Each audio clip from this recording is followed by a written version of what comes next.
Decision making. We all do it, but do we do it well? We all navigate through life, making decisions both big and small every single day. From choosing what to wear to deciding on a business strategy, we are constantly making choices. But what if we told you there's a science to it? A way to transform your decision-making process, making it more efficient and effective? Well, there is. Over the course of this video, we'll delve into the world of decision-making frameworks. 6 to be precise. These are tried and tested methods that can help streamline your decision-making process, leading to better outcomes. We'll explore what these frameworks are, how they work, and how you can apply them in your everyday life. So, if you're ready to take your decision-making skills to the next level, you're in the right place. Welcome to Advancement Unlocked, where we unlock the secrets to success, one decision at a time. First up, we have the SWOT analysis, a classic that's been around for decades. Now, don't let the age of this method fool you. It's a time-tested tool that's as relevant today as it was when it was first introduced. SWOT stands for Strengths, Weaknesses, Opportunities, and Threats.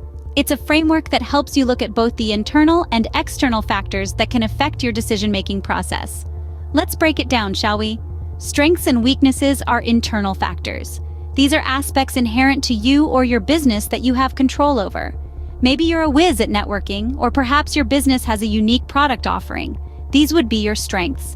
On the other hand, maybe you struggle with time management, or your business is new and doesn't have a strong brand presence yet. These would be your weaknesses. Opportunities and threats, on the other hand, are external. These are elements in your environment that you can't control, but you can certainly plan for.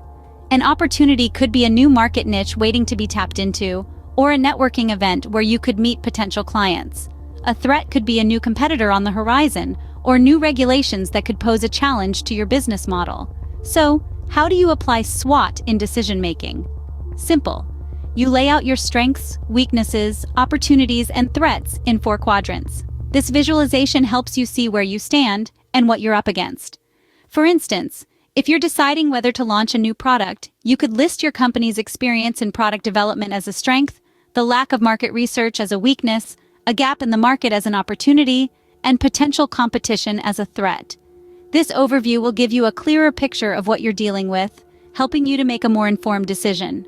So next time you're faced with a decision, try a SWOT analysis and see the difference it can make. This simple yet powerful tool can provide you with the insights you need to make the best decision possible. And remember, the key to a successful SWOT analysis lies in being honest and thorough in your assessment. So, take your time, dig deep, and let the SWOT analysis guide your decision-making process. Next, let's dive into the Eisenhower Box, a simple yet powerful tool. This decision-making framework is named after Dwight D. Eisenhower, the 34th President of the United States, who was known for his incredible ability to manage his time and tasks effectively. Imagine a box divided into 4 quadrants. Each quadrant represents a different category for tasks or decisions based on 2 criteria: urgency and importance. These quadrants are urgent and important, urgent but not important, not urgent but important, and not urgent and not important. In the first quadrant, we have tasks that are both urgent and important. These are the do-it-now tasks. They are critical to your day-to-day life or business and need immediate attention. An example might be a business proposal that's due tomorrow or dealing with a sudden health issue. Next, we have the second quadrant, tasks that are urgent but not important. These are tasks that demand your attention now but don't contribute significantly to your long-term goals. This could be responding to non-essential emails or attending meetings that don't directly impact your key objectives. The trick here is to delegate these tasks if possible. The third quadrant is for tasks that are not urgent but important. These tasks are significant for your long-term personal or professional goals, but do not need to be addressed immediately. Examples could be planning for a future business project or setting long-term health goals. It's crucial to schedule time for these tasks.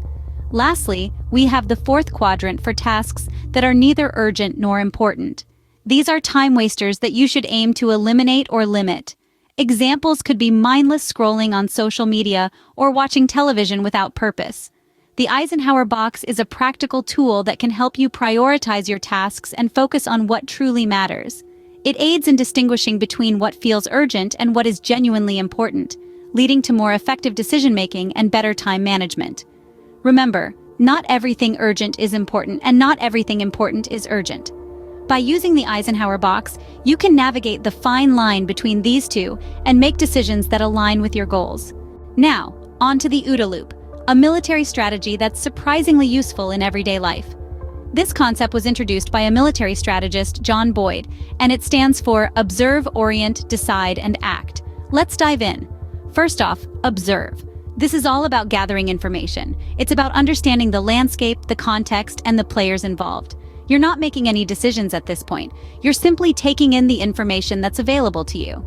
Next comes orient. This is where you start to make sense of the information you've gathered. You're trying to understand the patterns, the relationships, and the dynamics at play. You're orienting yourself in the situation, hence the term. Now you're ready to decide. This is where you formulate a plan based on your observations and orientation. The key here is not to rush. Take your time to consider all the options and weigh the potential outcomes. Finally, we have act. This is where you implement the decision you've made. You're taking deliberate action based on your understanding of the situation. But here's the kicker. The OODA Loop isn't a one-time process. It's a cycle. After you act, you go back to observing. You're constantly taking in new information, reorienting yourself, making decisions, and taking action. So how does this apply to everyday life? Let's say you're launching a new product. You'd start by observing the market, understanding your competition, and identifying potential customers. You'd then orient yourself by analyzing the data, identifying trends, and understanding customer needs. Next, you'd decide on a marketing strategy, product pricing, and launch timeline. Lastly, you'd act by implementing your plan. But remember, the cycle doesn't end here. Post-launch, you'd observe the market response, reorient your strategy, decide on next steps, and then act. The power of the OODA Loop is in its iterative nature. It encourages continuous learning and adaptation, and that's how you stay ahead in an ever-changing world. With the OODA Loop, you're always one step ahead of the game. Ever heard of the 80-20 rule? That's the Pareto Principle. This principle, named after the Italian economist Vilfredo Pareto, is a decision-making tool that can help you prioritize tasks and actions effectively.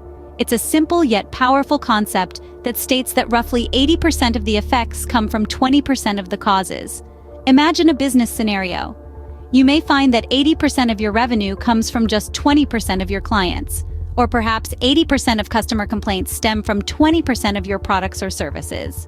The Pareto Principle helps you identify that vital 20% that's driving the majority of your results, allowing you to focus your efforts where they are most impactful. This principle isn't confined to the world of business. It applies to everyday life as well. Ever noticed how you tend to wear 20% of your clothes 80% of the time, or that you spend 80% of your free time on just 20% of your hobbies? That's the Pareto Principle in action. Now let's talk about how this principle can be applied to decision-making. Let's say you have a long list of tasks to complete. Instead of trying to tackle everything at once, you use the Pareto Principle. You identify the 20% of tasks that will give you 80% of the results you're looking for. This approach helps you prioritize your tasks, focusing on those that will make the most significant impact. It's important to remember that the Pareto Principle is not a hard and fast rule. The ratio is not always 80-20. It could be 70-30, 90-10, or any other combination. The key is to understand that a small proportion of your actions will lead to a significant portion of your results. This principle encourages efficiency and effectiveness. It's about doing less but achieving more. It's about making smarter decisions that optimize your time and resources. So, as you navigate your decision-making journey, keep the Pareto Principle in mind. Identify that critical 20% that will yield 80% of your results. Remember, it's not about being busy, it's about being productive. So, focus on the 20% that gives you 80% of the results. Sometimes, the best way to make a decision is to ask why. Welcome to the world of the 5 whys, a decision-making framework that sparks curiosity and digs deep into the core of a problem. It's a technique that was developed by Sakichi Toyoda, the founder of Toyota Industries, and it's been used in the automotive industry for decades to improve manufacturing processes. But don't let its industrial roots fool you. The 5 whys is a versatile tool that can be applied in a wide array of fields from business to personal life. At its core, the 5 whys is a technique for getting to the root cause of a problem by asking why 5 times. It's like peeling an onion, layer by layer, until you reach the heart of the matter. Let's take a real-world example. Imagine you're a small business owner and your latest product isn't selling as well as you'd hoped. So you ask, why isn't the product selling? The answer might be, the product is too expensive. Why is the product too expensive? Because the production costs are high. Why are the production costs high? Because we're using premium materials. Why are we using premium materials? Because we want to deliver a high-quality product. Why do we want to deliver a high-quality product? Because our customers value quality over cost. And there you have it.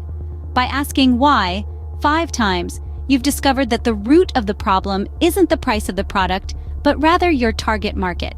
Perhaps you need to reevaluate your customer base or consider whether a high-quality product is truly what your customers value most.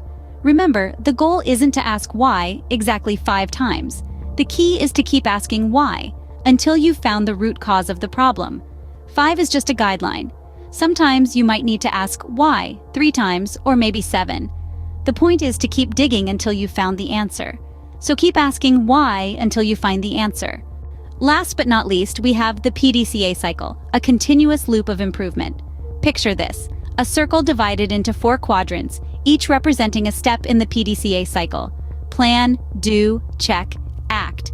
This is a dynamic framework that's all about learning and growing, perfect for the fast-paced world of entrepreneurship. Let's break it down. First up, plan. This is where you identify a goal or a problem and devise a strategy to tackle it. Next, you do. Implement that plan. Take action. Then comes the check phase. Here's where you analyze the results. Did your action bring you closer to your goal? Finally, act.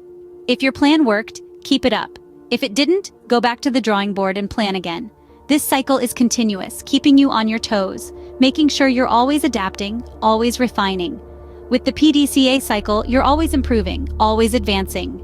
And there you have it, 6 powerful decision-making frameworks.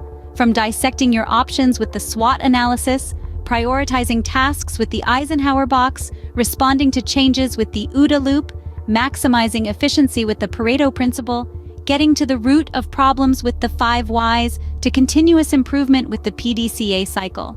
These tried and true methods are more than just theoretical concepts. They're practical tools you can start applying right now. Remember, each of these frameworks serves a different purpose, so feel free to mix and match depending on your needs.